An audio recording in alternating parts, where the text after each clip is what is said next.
So you're attaining on semen retention. Now what? You've done the initial step, right? You've gotten semen retention, you've been going for however long, maybe you've just started now or you've not long relapsed. But like now what, right? Because, okay, well, I've just not got a release. And you're thinking, well, fuck, this is all it is. Well, to semen retention, yes, that is all it is. It's just holding on to your precious energy. But if you're not careful, you'll end up just creating the environment where it's really hard not to relapse. But before, right, I'll just retain. And I think like, okay, I'm going to experience these benefits. I've got to wait like a few days now. I'm going to start feeling happier.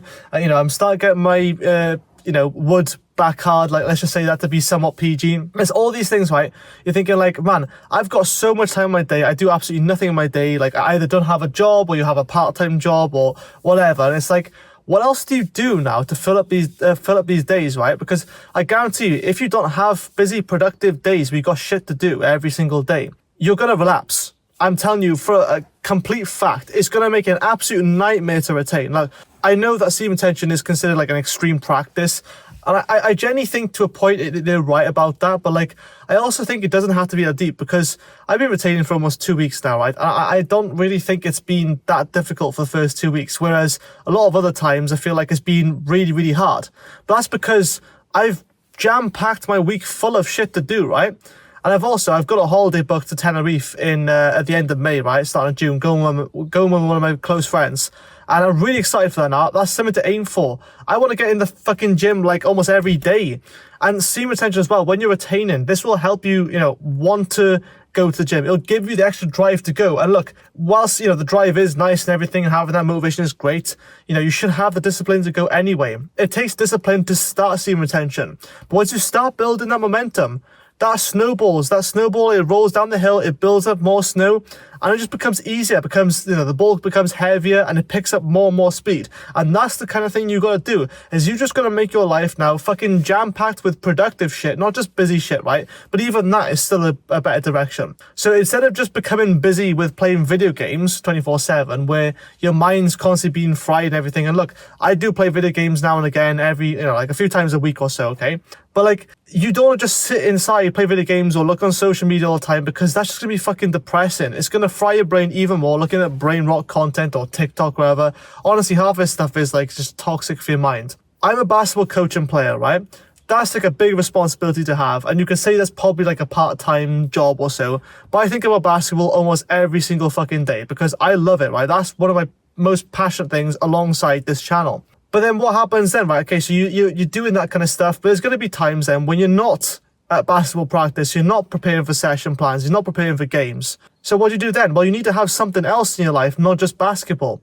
Okay, so maybe I can go to the gym, maybe I can do other things like meditation and everything. And meditation is a really good thing as well. I honestly swear by it now because I'm someone who's naturally really stressed, really anxious by nature, genetically passed down from my mother. Thanks. I mean, not a fault really, but it's always passed down. So meditation is something that's really beneficial for me. I've become a little bit more calmer, like just a subtle sort of difference I've noticed. But honestly, I just do that for about 10 minutes a day, during the middle of the day to break things up. And then obviously other days I'm working a part-time job. I'm actually making money for myself. I'm being smart about this. I'm not just like quitting everything, quitting my job, ditching school or college or wherever I'm in, right? I've been through all that and, got a first degree in a bachelor's of degree, whatever, diploma. I don't fucking know what it's called anymore now. I did music production, but I figured out, I don't actually want to do that anymore now. But then I left a massive gap in my day because I'm only working 3 days a week. I need to be doing other shit. Otherwise, my mind's just going to be wandering and thinking, you know what? We need to search for some pleasure. We need to do some shit because we're really bored. And boredom is one of like the worst kind of feelings you can experience because sadness is like, it's not great, right? But you know what you're sad about and you know the steps you can do to fix it. When you're bored, your mind doesn't know what to do and is searching for any kind of pleasure, usually the most stimulating kind of pleasure.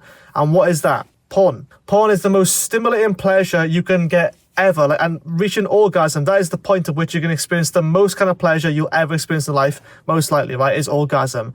I don't know why that's the case, it just is, right, because to do with probably like reproduction or I don't know, but that is the most like pleasurable thing you can experience. So you can understand that if you're constantly experiencing that level of pleasure and then doing nothing the rest of your day, of course you're going to feel like shit, right? Because there's nothing better than that, right? You could go to the moon and come back, and then like the guys who went to the moon the first time ever, I think when they came back, it was like half of them were depressed and turned to drugs because they'd been to the moon. What else is there now, right? Unless you were to go to Mars, it's like, you know, that was the next biggest hit they could get. Because when you come back down to Earth, right? It's like, well, what the fuck do we do now? We've done the best thing there is out there that very few, like almost nobody in the world has done. And this is what, like, you know, the equivalent of like watching porn and everything. You've done the most pleasurable thing now, right?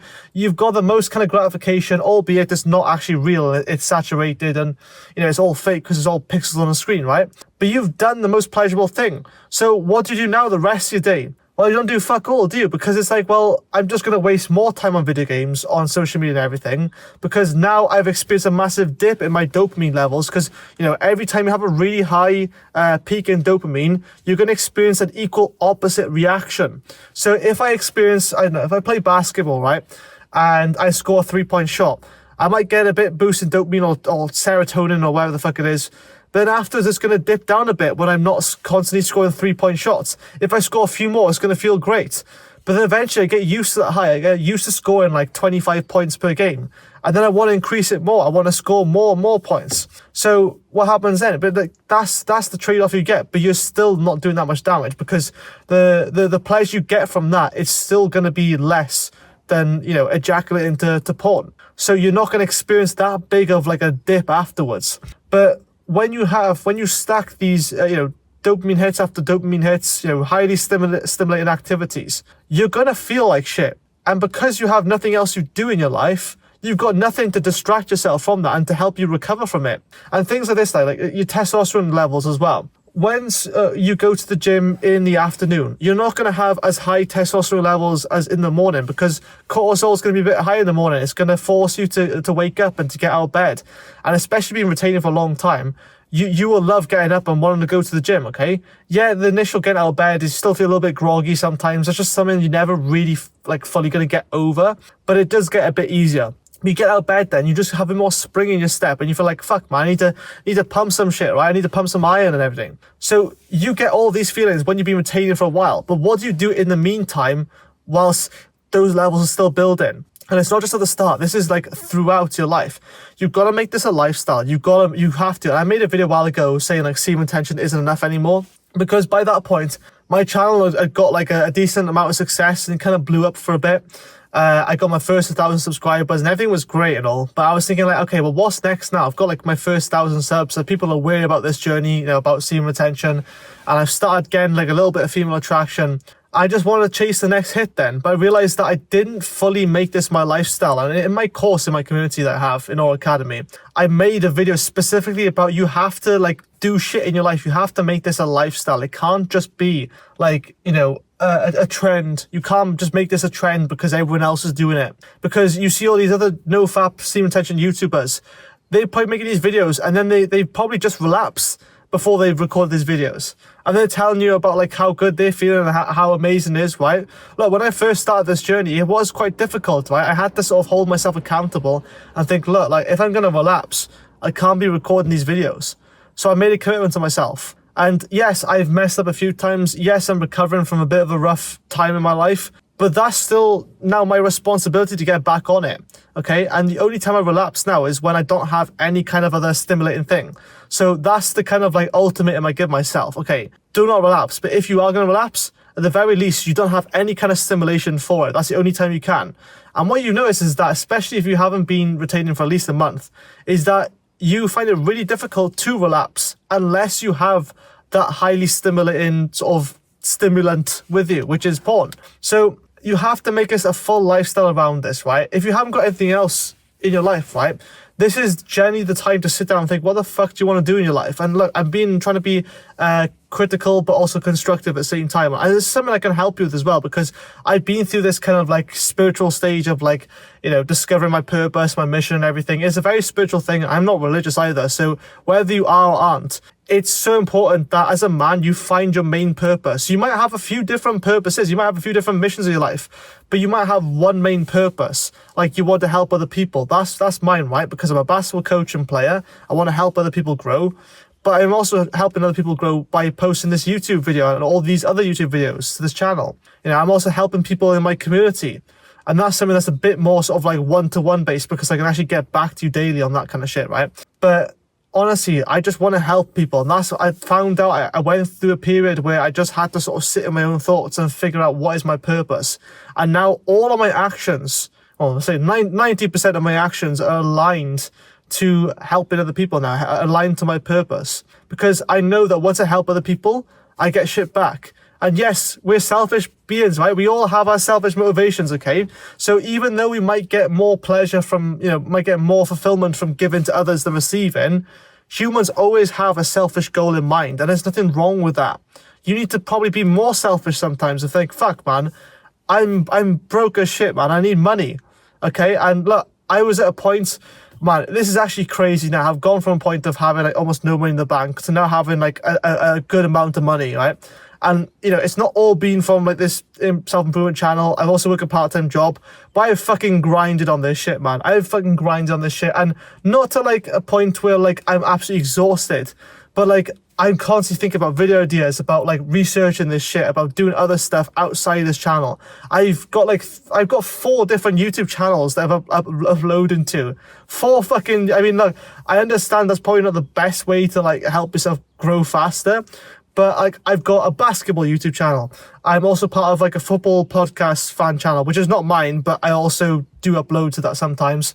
I have this channel, and I have another channel which is like, it's kind of like, I kind of like do it on the side as like a YouTube growth shit, right? But it's not great. It's just something I just couldn't be asked to do unless I can, really, if that makes sense. But like I got so much different shit in my life now because I'm just so passionate about all these other things. But like this is what you got to get to, man. It's a fucking grind. But it doesn't have to be that difficult, because when you're on semen retention, it takes care of itself, really. You all the hard tasks before, right? They become a lot easier for you.